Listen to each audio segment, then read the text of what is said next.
কণ ল'ৰা ছোৱালীবিলাকৰ মাজত থাকি কোনেনো বেয়া পায় নহয় জানো। গতিকে বলক আপোনালোককো আজি মোৰ কণ ল'ৰা ছোৱালীবিলাকৰ মাজলৈ লৈ যাওঁ। এয়া প্ৰাৰ্থনা সভাৰ পিছত মোৰ প্ৰথমটো ক্লাছ মানে ক্লাছ 6ত থাকে আৰু তেওঁলোকৰ প্ৰথমটো ক্লাছ মই ধুনীয়াকৈ কৰি ল'লোঁ। আৰু ইহঁতৰ মাজে মাজে কমপ্লেইনবিলাক শুনি থাকিব লাগে আৰু কোনে কাক খুচিয়াইছে কোনে কাক ঠেলিছে আটাইবোৰ।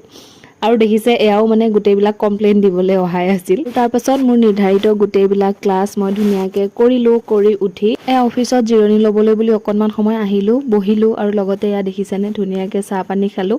খাই উঠি এয়া মোৰ পিছৰ বাকী থকা ক্লাছকেইটা কৰিবলৈ বুলি আহিলোঁ। আৰু এয়া ক্লাছ 4ৰ ল'ৰা ছোৱালী সিহঁতৰ ছমহীয়া পৰীক্ষাৰ বহি দিবলগীয়া আছিলে আৰু সেইখিনি ইহঁতক ধুনীয়াকৈ বহি দিলোঁ। আৰু দিয়াৰ পাছত ক্লাছ 5ৰ ল'ৰা এটাই ইমান ধুনীয়াকৈ ছবি আঁকিছে আৰু সি মোক দেখুৱাবলৈ আহিছে, মেম কেনেকুৱা হৈছে ক'বচোন বুলি। আৰু ভাত পানী খোৱাৰ পিছত এয়া সিহঁতৰ লগত কেৰম খেলিবলৈ বুলি আহিলোঁ। আৰু ইমান বেছি ভাল লাগে, এইখিনি মোৰ মানে বেষ্ট টাইম বুলি ক'লেও ভুল নহ'ব।